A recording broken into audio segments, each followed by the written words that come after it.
Monsieur le Président, Madame la Ministre, Monsieur le Président de la Commission des Affaires sociales, Mesdames, Messieurs les rapporteurs, mes chers collègues.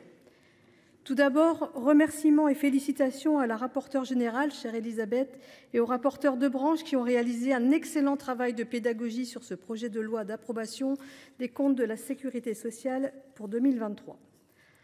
Avant de parler du fond, une remarque sur la forme, le calendrier. Lors de la création du PLACS, l'objectif était de permettre au Parlement de se pencher sur les comptes de l'année précédente, bien avant le débat sur le PLFSS. La loi organique du 14 mars 2022 impose ainsi un dépôt de texte avant le 1er juin. Chacun sait que la situation politique n'a pas permis de respecter cette échéance. Les conditions d'examen sont donc loin d'être optimales.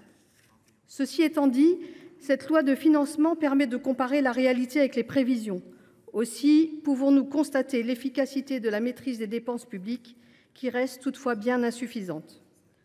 Pour la deuxième année consécutive, en raison d'un grand nombre d'erreurs non rectifiées dans le versement de certaines prestations, la Cour des comptes n'a certifié ni les comptes de la CNAF, ni ceux de la branche famille. Comme vous l'avez souligné, Madame la rapporteure générale, il s'agit plus d'un refus, mais il s'agit d'une impossibilité de certification.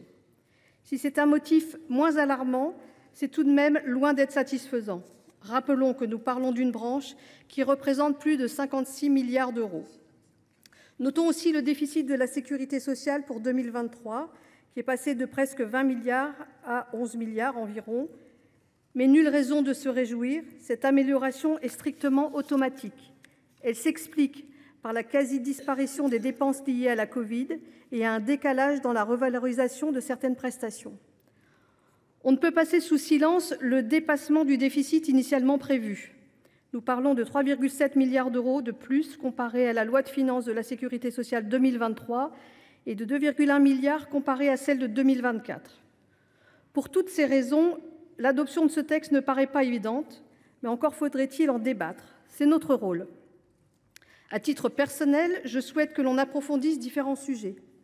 Le non-recours à certaines prestations, notamment au minimum vieillesse, qui atteint 50% par exemple, ou celui du fonds d'indemnisation des victimes de l'amiante, qui atteint 35 à 40%, alors que l'amiante pourrait encore tuer 70 à 100 000 personnes d'ici à 2050. Comme cela a pu être dit en commission, il est important et sain de tenir un discours d'équilibre. D'une part, il faut lutter activement contre les fraudes et les abus qui sont des réalités qui affaiblissent notre modèle social. D'autre part, il est tout aussi important de lutter contre le non-recours à certaines aides qui fragilisent notamment nos concitoyens en situation précaire. Merci aux rapporteurs Pascale Gruny et Marie-Pierre Richer d'avoir mis l'accent sur ce sujet lors des interventions. Nous aurions souhaité pouvoir discuter plus largement de l'annexe de ce texte, notamment sur la dette abyssale des 92 milliards d'euros de la sécurité sociale.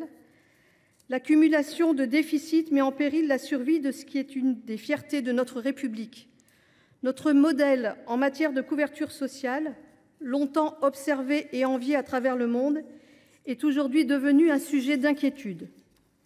Nous aurions voulu aussi aller plus loin sur les difficultés de la caisse d'amortissement de la dette sociale. En presque 30 ans, elle a amorti 242 milliards d'euros, soit environ 80 milliards par décennie.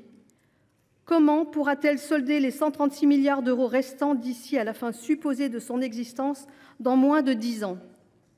Tout cela illustre, comme le soulignait la Cour des comptes en mai 2024, le caractère insoutenable de la trajectoire actuelle de la sécurité sociale et la nécessité des réformes profondes. Pour savoir où l'on va, il faut savoir d'où l'on vient. L'examen de ce PLACS 2023 permet justement de discuter de la réalité budgétaire actuelle avant de débattre des solutions. Notre groupe, les Indépendants, République et Territoires, privilégiera toujours le débat et ne votera donc pas la motion de rejet qui nous est proposée. Je vous remercie.